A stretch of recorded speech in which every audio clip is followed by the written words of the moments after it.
啱先咧就睇完咧就係門口嘅環境情況啦。咁依家咧我哋就入嚟到呢個銷售中心。咁咧今日咧我就請到我哋嘅阿容靚女啊，咁幫我哋介紹呢個區位同埋呢個沙盤嘅情況嗱。咁阿容嗱，香港城咧就依家就非常之火爆啦。咁就係雅居樂開發商啊，就係你哋嘅公司啊。咁依家嘅話就有請你咧就介紹下呢個區位啊同埋呢個沙盤啦。好啊，咁接落嚟咧就我同大家介紹下我哋香港城嘅一個區位同埋沙盤。咁首先咧，先了解我哋依家所處嘅位置咧，就係肇慶新區。咁成個肇慶新區佢係肇慶重點發展嘅一個區域嚟嘅。咁主要係分。鼎湖係嘛？其實唔係話鼎湖就係新區嘅，新區佢會有特定嗰個地塊，就好似大家見到嘅屏幕，我哋係分咗4個區域嘅，核心商務區啦、科技創新區、高端製造區同埋西江高新區嘅。新區就係我哋香港城依家所處嘅位置啦。除此之外咧，佢係分咗4個板塊嚟劃分嘅。首先就有核心商務區、科技創新區、高端製造區同埋西江高新區。咁我哋依家所處嘅位置咧就紅色呢邊。即係紅色呢個板塊咧就係我哋依家所在嘅香港城。係啦。落香港城。咁我哋具體嘅位置咧喺邊一個板塊呢度咧？就係金色呢度。金色呢一塊。係啦。最光亮嗰塊。冇錯冇錯，咁你見到咧就係我哋肇慶新區引進超過1500億嘅一個產業。OK。係啦，包括有啲中國民商嘅總部啦、平軒國際現代嘅產業園啦，同埋啲咁嘅智慧園啦之類等等嘅，係啦。高科智慧園，即係呢啲都係啲科技嘅產業園嚟。係啦，而且比較高端嘅一啲產業嚟嘅。即係以嗰啲高薪人資入嚟嘅。而且嘅話，我哋呢2-3年都已經係陸續進行嗰個起寫字樓啦、起產業園啦，同埋招聘嘅一個狀態啦。係啦。咁接落嚟咧，我就同大家講下非常之關心嘅一個交通。交通問題，因為一講到交通，大家都會問到點樣返香港，係咪？冇錯。咁我哋重點成個肇慶最大嘅交通樞紐就係肇慶東站啦。咁呢個肇慶東站有直達嘅高鐵返到香港嘅西九龍，大概係90分鐘左右嘅時間。即係90分鐘就可以到肇慶東，就到呢個香港西九龍。冇錯。咁而且我哋樓盤去肇慶東咧都係非常之近嘅喎，就5.5公里。即係你打車過去嘅話，都係13蚊到16蚊到啦。如果坐公交車咧，都係2個站左右嘅。2個站，公交車2個站到。冇錯。咁跟住再接落嚟咧，就係講下我哋嘅一個醫療配套。係啦，因為買得住宅嚟嘅話，大家都會考慮頭暈身㷫啊呢啲問題嘅。冇錯啦。係咁。因為可能買得肇慶呢邊嘅客戶咧，佢居多咧就係攞嚟養老嘅多咧。係，因為肇慶嘅空氣環境係非常之好。咁你大家見到嘅屏幕咧，就中山大學附屬肇慶第3醫院咧，佢係一間3甲醫院嚟嘅。依家已經係招聘緊嘅一個狀態啦，而且今個月21號會有20幾名專家喺呢度義務幫嗰啲病人診斷嗰個病情嘅。3甲醫院。係啦。離我哋嘅項目幾遠咧？大概7分鐘。7分鐘。係非常之近，佢隔離仲會有一個北大醫療康復醫院。咁除咗呢2間醫院之外咧，我哋香港城自身係會規劃一個國際醫療中心啦，同埋健康管理中心嘅。即係小區裏面規劃。但係呢個醫療嘅一個配套。係冇錯，即係日後我哋唔舒服啊，可以直接喺小區解決。如果你覺得小區嘅醫療滿足唔到你，你可以再去廣州啦，或者係香港啊呢啲地方啦。因為我哋成個新區嘅醫療咧，佢接近投入係超過20個億嘅。OK。嗱，咁呢個咧就比較特別啦，因為好多小區咧佢就可能帶就係商業配套啊，或者幼兒園啊、小學嗰啲，但係呢邊咧就帶埋呢個醫療配套。係啦，呢個亦都係成個肇慶獨一無二嘅一個項目，即係會配埋醫療嘅項目咯。係啦。OK。咁跟住再落嚟咧，就係講下我哋嘅一個教育方面啦，係咪？咁教育嘅話咧，其實我哋香港城啊，自身都規劃咗有3個教育嘅方面嘅學校嘅，分別就係18班嘅國際幼稚園啦，同埋2期呢個位置係會規劃一個36班嘅國際雙語學校。呢個雙語學校咧，就係作為一個就係培訓學校定係？呢個方向暫時未定，我哋係會有咁嘅一個規劃理念嘅。咁跟住3期咧，我哋係規劃咗有一個36班嘅一個小學，即係日後無論話讀幼稚園啦或者小學都可以喺自己小區入邊解決。OK， 明白。係。咁除咗呢一方面之外咧，我哋新區會有個孫興中學，咁呢間學校咧，佢係剛由私立轉咗公立嘅，離我哋項目嘅話，大概都係8分鐘左右嘅路程。而且嘅話，呢間學校係廣東省重點學校，初中、高中。OK。係啦，咁跟住講翻大學方面咧，我哋肇慶新區佢依家已經係起緊香港公開大學㗎啦。離我哋項目就15分鐘左右嘅路程。OK。廣州大學松田學院都係起緊嘅，都係15分鐘左右嘅路程，係啦。咁跟住香港理工大學咧就規劃中，就係大概係咁樣嘅一個教育情況啦。咁講翻直接入主題，講翻我哋香港城喎。OK。咁我哋成個香港城嘅話咧，係粵港澳大灣區唯一以香港嚟命名嘅一個樓盤。咁除此之外咧，我哋雅居樂係大概規劃約300個億落去打造4293畝嘅大城。咁其實我哋依家見到嘅話就係1期嘅3號地塊114畝，即係我哋成個項目嘅話，相當於係呢個地塊嘅1/37，非常之巨大嘅。1/37。係啦，咁佢就分咗4期開發啦。咁1期嘅話咧645畝，2期嘅話630畝，3期嘅話咧規劃就係去到1500畝嘅，4期大約係1004畝嘅。咁我哋呢個項目咧係規劃咗4條風情街，1個商業新天地。4條。係啦，每一期都會有唔同主題嘅特色嘅風情街。而且嘅話，我啱先提到嘅商業新天地咧，就喺我哋1期同埋3期交界位置。即係日後我哋想行街食飯睇戲啦，都可以喺我哋香港城入邊自身進行一個解決嘅。即係自帶商業配套。係啦，自帶商業配套啦，比較方便。跟住咧，我啱先提到嘅醫療國際醫學中心、健康管理中心，就喺我哋2期同埋3期交界位置，就喺呢邊啦。係啦，大家可以清楚個地理位置咯。係。咁跟住教育咧，就喺1期我哋3號地塊18班幼稚園，2期就係呢邊嘅。鏡頭切換得有少少快啊！跟得上嘅呢啲鏡頭。係啊，專業㗎嘛。嗱，呢個位置咧就係啱先提到嘅36班國際商業學校啦，同埋36班嘅一個小學嘅。咁我哋喺4期呢個位置咧就會規劃一個公交樞紐總站，同埋一個碼頭水街，同埋一個渡輪碼頭嘅，就喺呢個板塊。係啦，因為一出去嘅話就係西江，即係可以咁樣講，目前新區最近西江嘅一個樓盤咧，亦都係我哋項目嘅，係啦。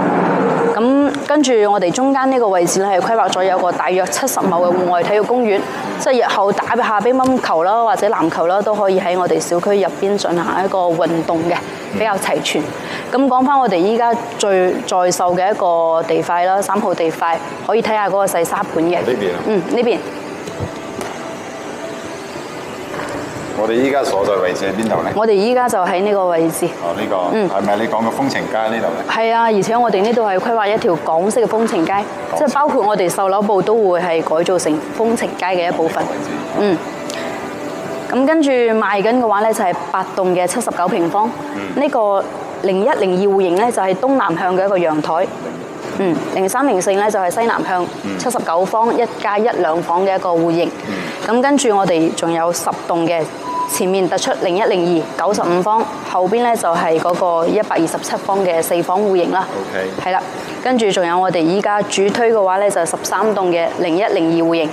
第二組團嘅可以睇到第二組團嗰個園林景觀啦、游泳池啦、環形跑道啦，視野非常之開揚嘅。OK。係啦，同埋後邊呢個127同埋109嘅3房到4房。大概係咁樣。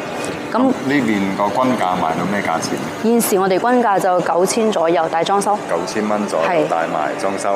全屋家電都包埋。呢個維修基金就物業管理費幾錢咧？我哋物業管理費咧就2個6，維修基金就暫時75蚊1個平方。OK。係啦。嗱，呢度我見到仲有個幼稚園咯，啱先提到嘅18班幼稚園。商業配套仲有冇啲其他？就係你啱先講到嘅美食街。係美食街。OK。咁呢個依家咧在賣咧就係8棟、10棟同13棟。OK。跟住7棟嗰隻108平方橫廳戶型，我哋依家都有推售嘅。即係有一個戶型。有一個戶型係推售，係啦。大約嘅一個情況咧就係咁樣咯。OK。嗱，咁好啦，咁我哋啱先咧就拍咗咧就係呢邊嘅區位啊，同埋呢個沙盤嘅情況。咁我哋依家咧就去睇睇呢個花園同埋呢個洋板間。OK。咁唔該阿玉。唔使客氣。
嗱，咁我哋啱先咧就睇埋呢一個小區嘅環境啦。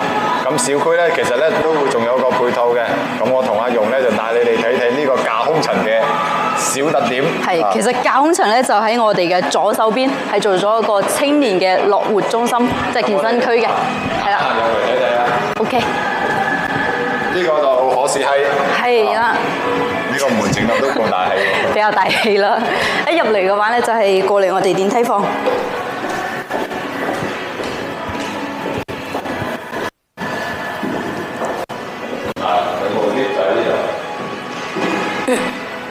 咁然之後咧，行到我哋嘅架空層。係。咁你依家我咁樣睇過去咧，其實就好似一個活動嘅會所。但係咧，一行過嚟嘅時候咧，就發覺咧，其實佢係空嘅，都係架空層。係啊，即係可以健身，而且我哋呢個顏色嘅搭配咧，非常之有活力。即係佢每一層咧，下面都有呢啲設備㗎。現時我哋8棟同埋9棟都會有呢個設備。8棟9棟都有。日後12棟都會有。呢啲已經係可以用㗎啦。可以用㗎啦，或者你都可以上去練下嘅。我試下水好嘛？我試下俾各位觀眾。你唔好跌親喎！我要注意下我條腰先得。得唔得？得啊！好。因為平時落雨咧，我哋可以直接喺小區下邊嘅架空層運動下咯。之後呢度咧就係肌肉佬㗎啦。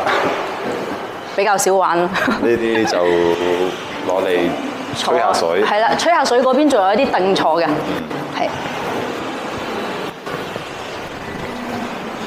嗱，再睇下呢啲金屬爬架啦，呢啲就。其實呢啲都係。應該都係算有少少難度㗎咯喎，呢啲。係啊，即係如果爬到頂嘅話，都係有比較高難度。呢啲適合後生仔用多啲。好似呢個嘅話，你叫我爬，我都應該爬唔上去喎。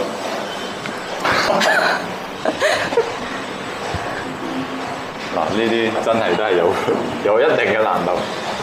睇見就好似好簡單，係咪？我哋上去睇埋嗰個樣板房。係。Hello， 各位觀眾大家好啊！咁我哋啱先睇埋呢一個區域沙盤同埋小區嘅一個綠化呢啲啊，咁今日咧，依家咧又帶埋阿容咧，就過嚟呢邊睇睇呢個樣板間。咁樣板間咧，阿容呢邊係咪有4個樣板間啊？係，我哋8棟嘅話有2個，9棟有2個嘅。哦，即係依家就係8棟嘅3樓。係啦。咁呢邊有啲咩戶型同我哋啲觀眾介紹下嘅咧 ？OK， 咁我同大家介紹下我哋依家8棟嘅2個示範單位。咁首先咧就係呢個108平方嘅一個戶型。108。係啦，咁移步過嚟呢邊。咁呢個108係幾多戶型啊？108咧，佢就係一個3+1 4房嘅一個戶型啦，係橫廳嘅設計嘅，而且佢呢個陽台咧非常之大，去到5.7米嘅一個開間嘅。5.7米開間。係啦，成個陽台嘅話咧，佔咗成10個方嘅喎。哇，咁又好大喎！開間平時嗰啲大廳嘅話，好似都係3米到3.5米呢個開間。係啊係啊，但係佢呢個就超寬啦，因為佢將走廊利用埋佢嗰個客廳，所以顯得非常之闊落。哦 ，OK，咁我哋睇埋裏面嘅情況。好啊，咁睇一入嚟咧，就睇到我哋嘅一個大門口咁。其實阿容，我想問一問咧，我見到有個好奇怪嘅嘢咧，就係因為呢度有個門啦。哦，你好留意呢塊地塊係咪？有個門啦。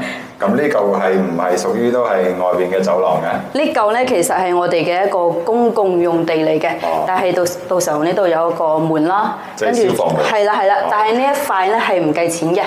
咁如果日後情況允許情況下咧，我哋可以放下啲鞋櫃喺呢度咯。即係都係已經係呢一個108嘅攞嚟使用。冇錯冇錯，因為人哋冇理由話放個鞋櫃過嚟㗎，係咪？我特別注重呢啲㗎。咁一入嚟咧，呢個就係108方嘅一體式嘅玄關櫃，就係我哋嘅一個交付標準嘅。即係呢啲全部都係膠雕。冇錯冇錯。呢啲牆嘅話，到時係會乳膠漆嘅一個白牆。ICI OK。係啦，咁跟住呢個位置咧，其實係隱藏咗一張凳嘅喎。呢度拉出嚟嘅話，因為我哋平時換鞋咧，肯定係坐低嘅。哦。係啦，咁我哋平時換好鞋啦，就可以收翻去一個收納空間係比較好嘅一個地方。OK。呢啲櫃都係交付標準。就放下啲車匙啦、包包啦都 OK 嘅。咁呢個門咧？呢個門咧係我哋嘅交付標準嚟嘅，即係到時啊都係密碼。我哋拎得比較重一啲菜啦或者行李啦，就唔需要你專登攞鎖匙去開門啦，直接就撳密碼可以翻到屋企。咩牌子嘅咧？牌子嘅話暫時未定，係啦。OK。跟住一入到嚟咧，就係我哋而家個超寬嘅一個客廳，因為我同你講到，我哋108平方係做咗3+1嘅一個戶型。咁你睇到佢呢個客廳，肯定估唔到佢係108平方。而且後邊仲有4間房嘅，個鏡頭可以睇下。108平方，呢個開間你啱先講個大廳咧就5.3米係嘛？係啦係啦5.3，大約係咁上下。啊，咁鏡頭又轉一轉。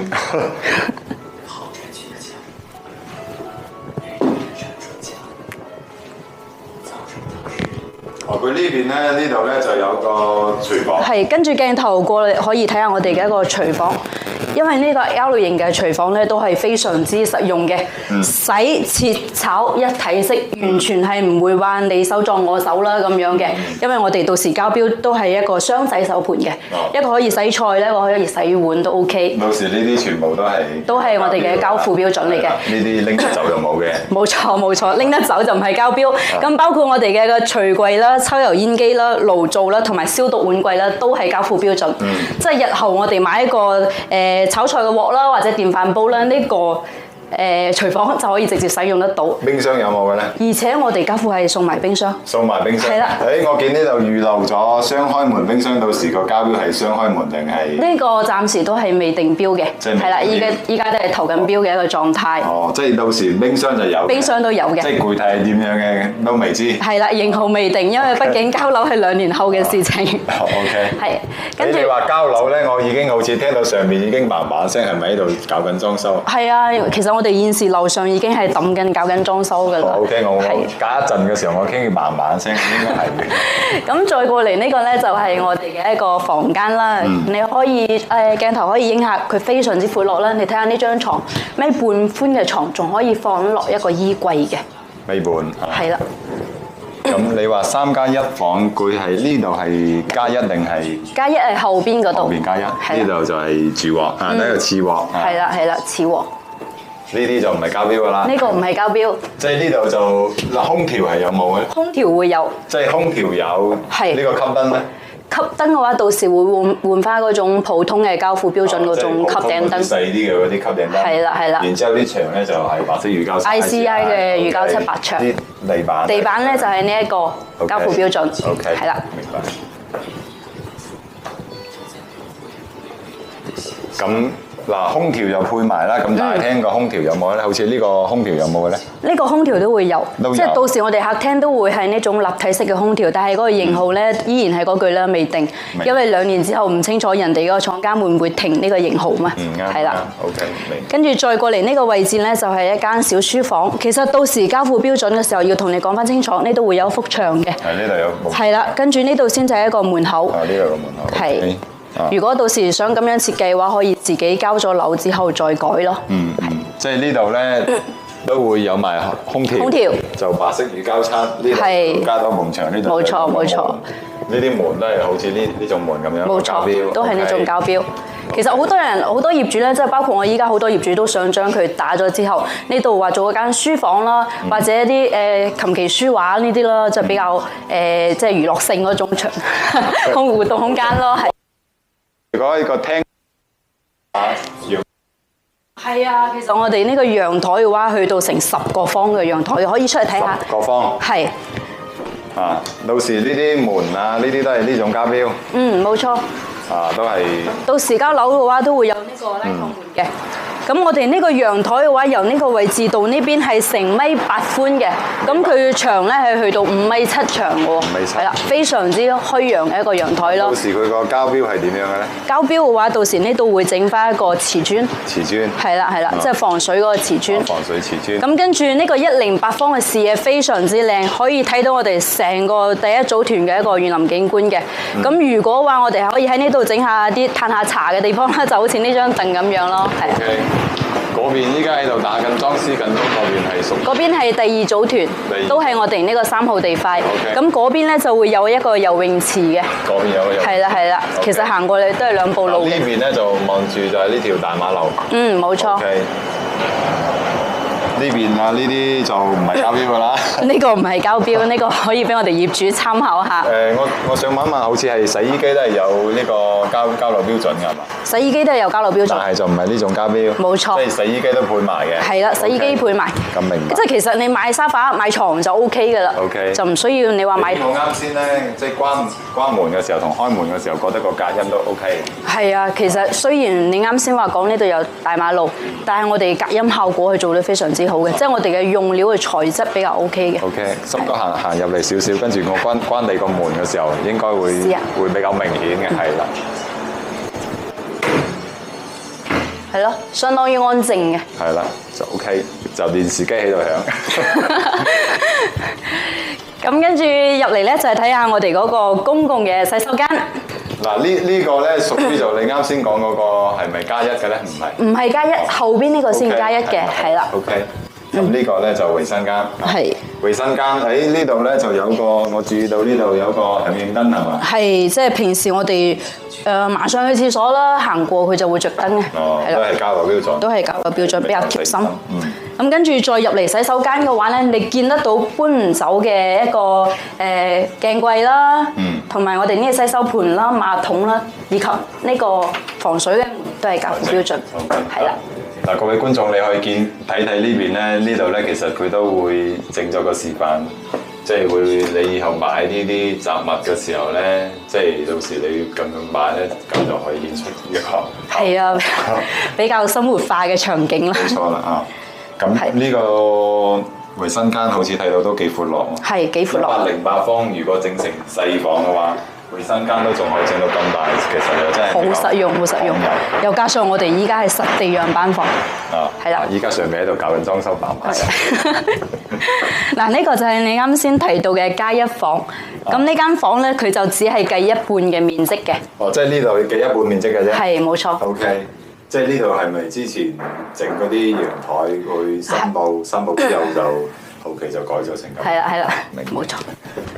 跟住再過嚟咧，就係我哋嘅一個主人房。咁我哋108平方嘅主人房咧，仲係帶埋咗一個主套嘅，係啦，即係有個洗手間。OK。而且洗手間非常之闊落啦，你可以入去感受下嘅。呢個主套都整到有呢個 OK。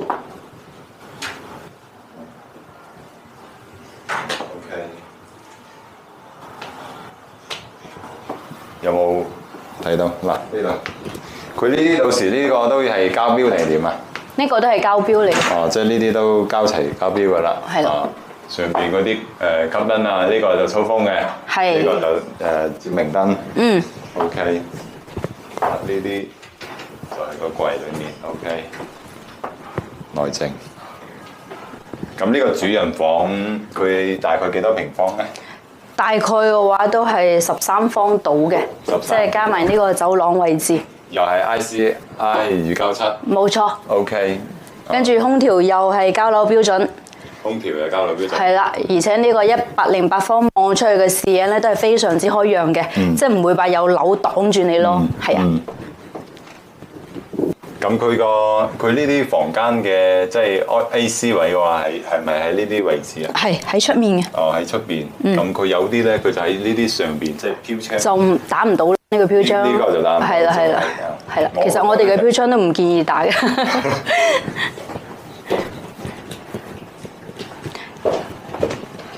呢個108方。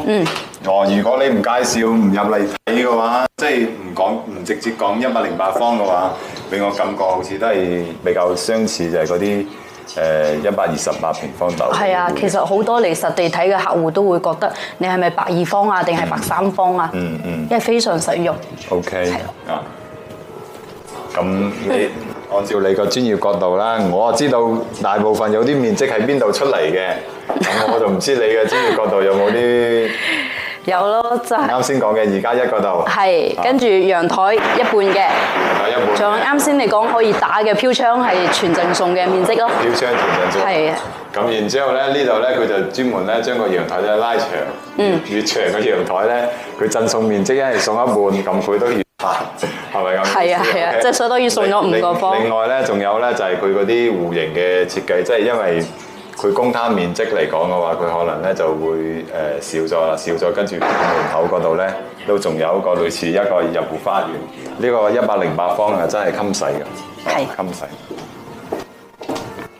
咁嗱，除咗呢個108平方啊，仲有咩戶型比較好嘅？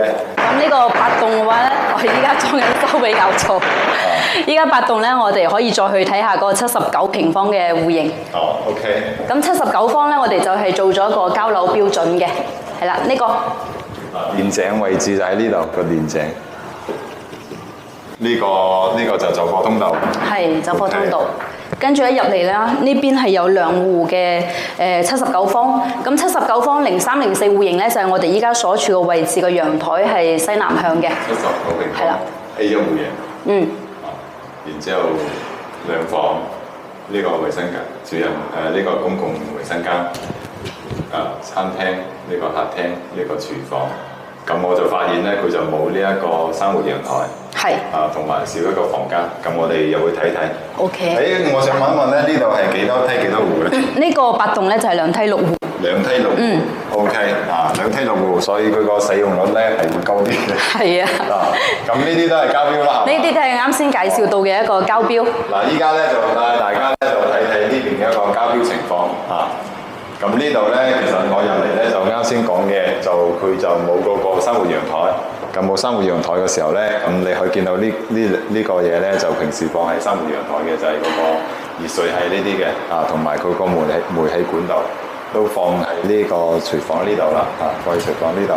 咁佢呢度咧都可以買個冰箱位置呢啲都係贈送嘅。係，呢啲爐頭都係贈送嘅。然後呢度就係消毒管櫃。OK，咁然之後呢個鞋櫃，你啱先講到咧，呢度都係一張凳喺下邊呢度抽出嘅。OK，都係有張凳。即係佢戶戶都有定係點啊？每戶都有。每戶都有。而且呢度你見到全身鏡後邊亦都係可以收納鞋嘅。即係呢度。係啦，都係收納櫃。哇！呢度打開有驚喜喎。打開有驚喜。呢個電閘。呢啲都係驚喜嚟嘅。OK， 哇！儲物其實空間 OK 喎呢啲。其實呢79方嘅儲物空間超大。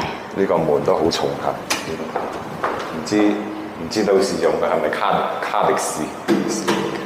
凱迪斯。嗱，咁一入嚟咧就見到我哋非常之闊嘅一個客廳，因為佢畢竟先70幾方，而且佢開間係去到成3.55米寬嘅。嗯。係啦。3.5米肯定有，3.5米咧好多咧，其實。好多咧房間咧就整到係3米度咁樣啦，因為呢個咧俾我感覺咧就開闊好多。其實一般90幾方先會做咁闊嘅廳咯，係。呢度俾我感覺咧，其實都可以買成一張圓台。可以冇乜問題。咁呢啲吸燈到時都係交標。係，到時都係交樓標準嚟嘅呢啲吸頂燈。我有發覺個好特別。發覺咩？除開呢啲細節，呢個係。緊急按鈕啦，到時都係交付標準嚟嘅。而且嘅話，你可以睇下呢個咩插電嘅話，就可以手機充電，唔需要帶嗰個充電頭都 OK 嘅，係 USB 接口咯。呢個都好多開發商有嘅，但係都係比較細節嘅一樣嘢。呢啲都係交標。係啊係啊。佢呢啲到時。呢個係空調管道。OK。嗱，我仲發覺啱先講嘅，發覺一個問題係咩？呢個陽台咧，佢就好似係封閉起身咁。係。到時全部都係咁樣交標定點啊？我哋79方全部都係做封閉式嘅陽台，而且嘅話，我哋係做咗個中空隔音玻璃嘅。中空隔音。係啊，除咗隔熱之外咧，隔音係個效果係非常之好嘅。其實第一防風防雨，最重要係防蚊。防蚊。嗱，可以打開咧，其實都有冇聽到嗰啲車嘅聲音啊？都有啊，係嘛？係。安靜晒。OK。咁呢啲水龍頭到時都預留兩。都會預留嗰個位置啦。哦。係啦。有冇覺得79方陽台好大啊？呢個陽台佢係都係贈送一部嚟。呢度係冇贈送嘅，因為佢係封閉咗之後就係計面積㗎啦。哦，就冇贈送嘅。因為佢靠馬路，所以冇辦法。咁我想問一問呢個佢個使用率。夠唔夠咧？大概係接近80到啦。80但係我提到嘅80，你同見到嘅，我覺得你會差別好大，係咪？OK，即係相對比之下咧，108方會比呢個使用率會高好多。差唔多嘅其實。哦，差唔多。因為我提到嗰啲係冇加埋餸嘅面積㗎。咁睇埋呢個次鑊，呢個係呢個係次鑊。先嚟次鑊呢個咧，佢係做咗一個落地全景嘅一個窗嘅。因為呢個房都係計一半嘅面積。呢個係一半面積。係啦，都係計一半面積，都係嗰個陽台改房嘅。哦，即係陽改又係陽台改成嘅。呢度嘅一半面積。OK， 咁呢度就大概到時呢邊其實都擺到一張尾床、尾白都可以嘅咧。但係咧就問水啲。放張書台咯。呢度放張書台，或者你中意玩鋼琴就買隻琴喺度。係咯，就好似你中意玩吉他嘅話，可以喺呢度。你又知道。然之後咧，呢度咧就係公用廁所或公洗手間。佢呢度有個細節問題咧，我想問問咧，呢個係咪有嘅？呢個唔係交付標準，就俾你參考嘅。哦，即係呢個就唔係交付標準嘅。係啦。呢個把手。係，其實老人家安裝呢個都非常之好㗎，我哋平時屋企都可以參考下。呢個係老人家用嘅，唔係攞嚟風水嘅。但係如果我哋上廁所太耐嘅話，我覺得都有需要用到佢咯。呢啲都係交標。係，都係交標。留內證。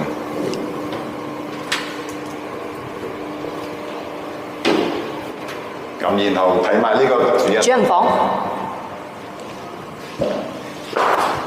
主人房咧，我覺得咧同個次鑊咧就大少少，大唔到好多。因為次鑊嗰度係有一半係贈送嘅，但係主人房咧就全部都係計面積。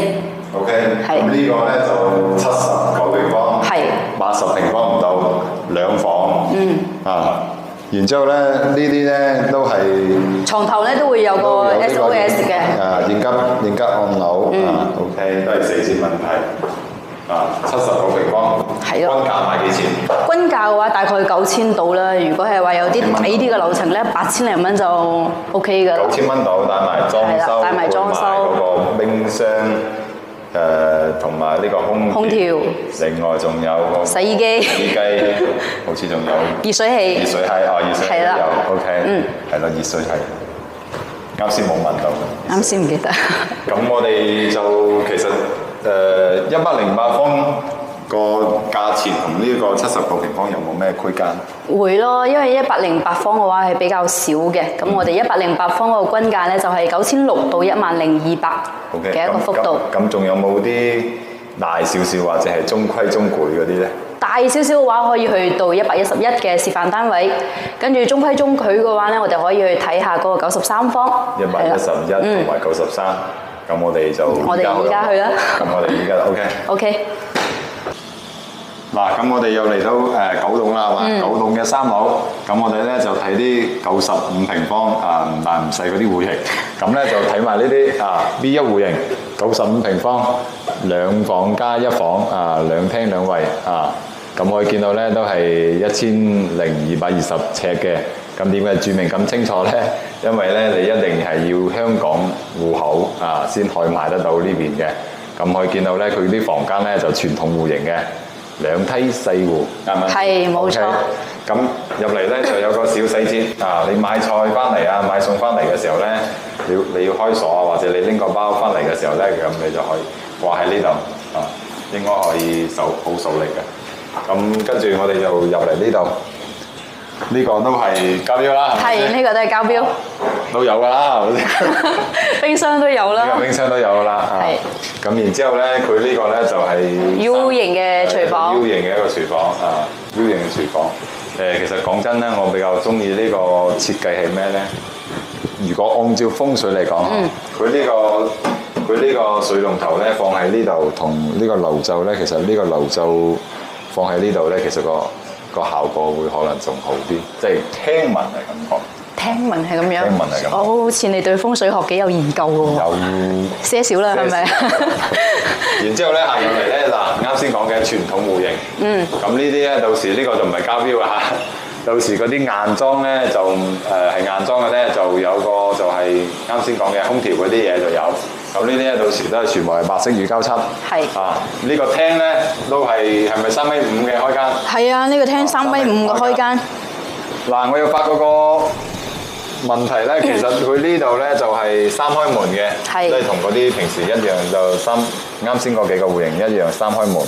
平時嗰啲咧有啲就係4開門嘅，4開門。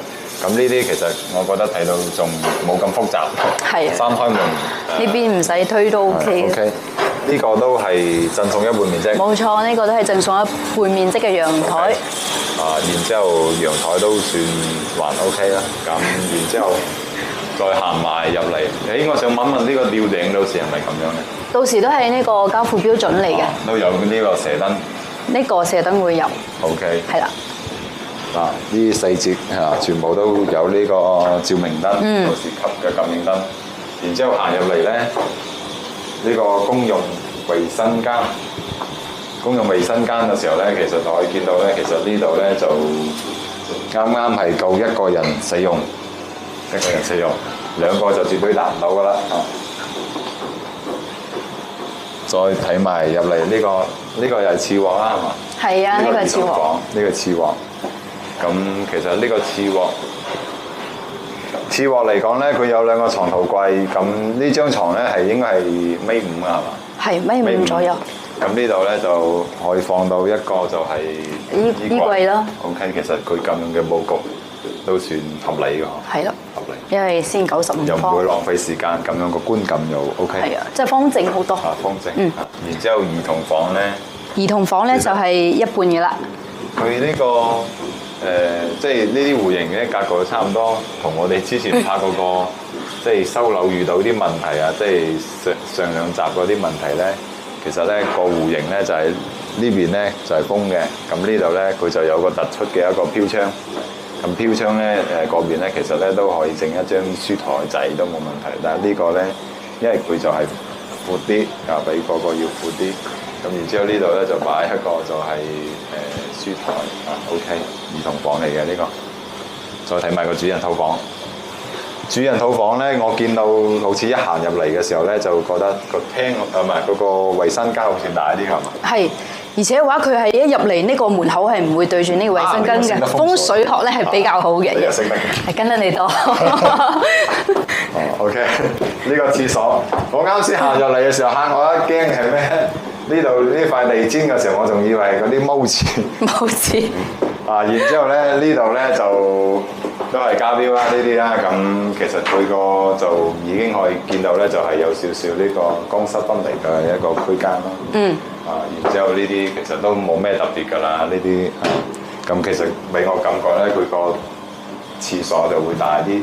咁然之後呢個主人套房就呢度整咗咁大個衣櫃，咁然之後睇出嚟呢啲都係米半床嘅，都唔係嗰啲米八床，所以可能個主人套房都係差唔多。咁我覺得呢個使用率嚟講都係中規中矩咁樣，就係嗰啲落地玻璃窗。係啦。OK。我仲想問問咧，佢到時呢啲拉鏈嘅線圖位呢度到時都係有呢一個。呢個係會有嘅，但係到時入邊自己整啊嘛。都有嘅。有嘅。OK， 打開。打開視野好似柳暗花明又一村，係咪？非常之開揚嘅。你又識得師傅嘅喎。多少都識少少。咁然之後呢個咧就係95嘅。咁仲有咩戶型咧？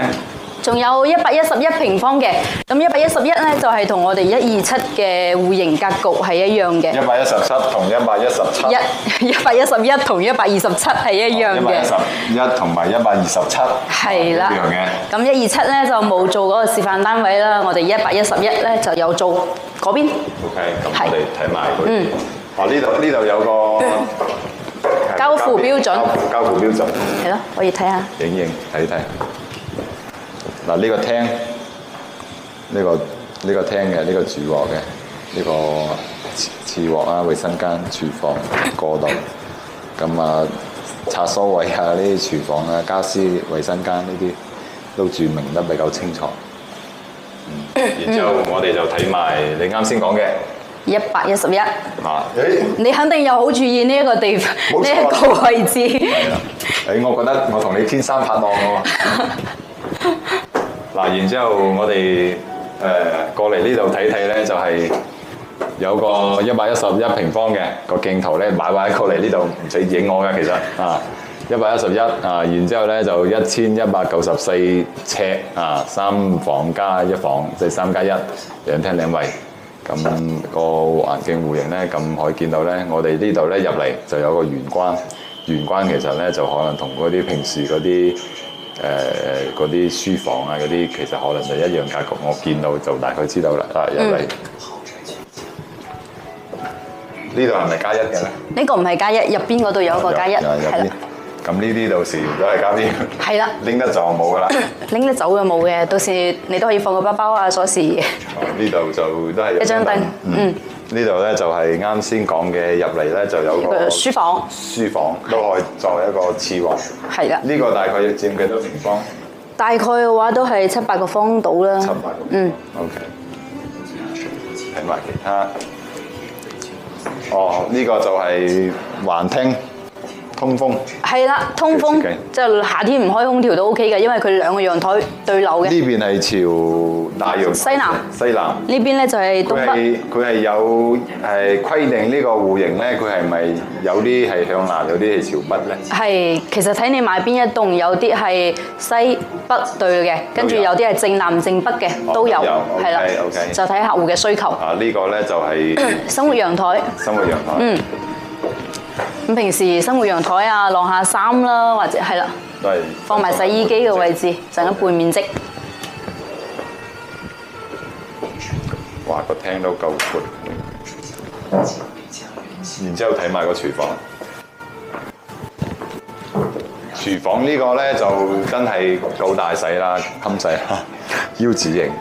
係咯，你睇下我哋兩個人入去嘅話，都唔會話好逼傑。三個其實都3個都 OK 嘅啦。3個都其實都 OK。呢個都係預留㗎啦。雪櫃位。都有嘅，到時。有嘅。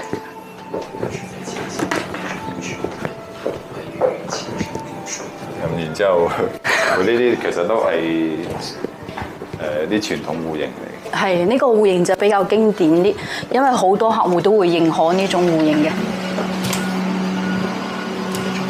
跟住一出嚟嘅話，呢個生活陽台，咁我哋生活陽台咧設計嘅軟裝比較別致少少啦，可以喺呢度嘆下啲紅酒咯。佢呢度呢個就係燒烤機。燒烤機。係。呢個拎可以買個翻屋企用啊。可以烤個鴨啊，或者雞啊，呢啲都得。呢度咧就整一個就係風情嘅酒吧餐台。係啦。啊。嗱，你可以見到咧，佢呢啲 AC 位咧就當係呢啲位置。AC 位。冇事。冇事。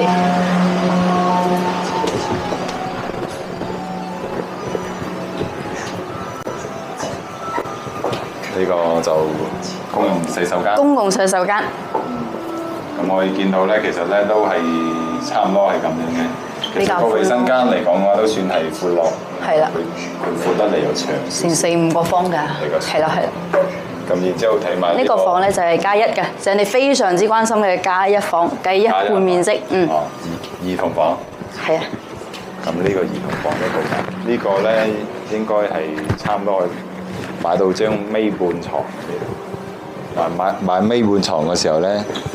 呢度咧就擺唔到呢一個就係書台，呢度咧仲可以擺一個就係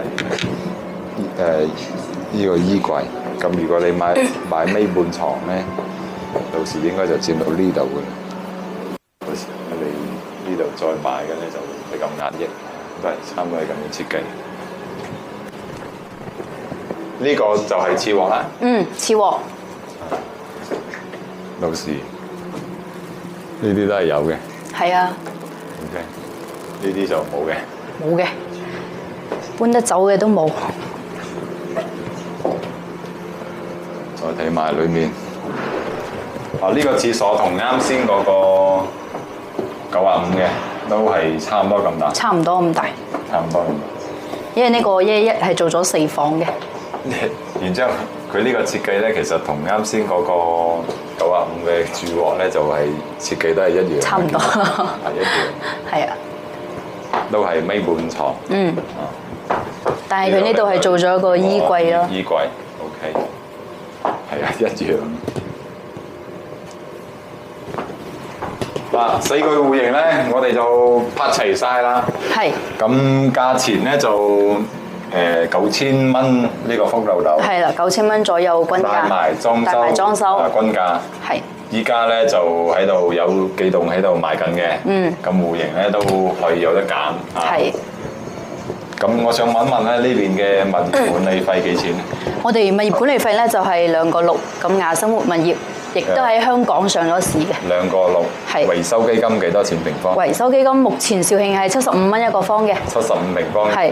計埋個總價計埋個乘以佢個面積，就等於你個總嘅維修基金。嗯。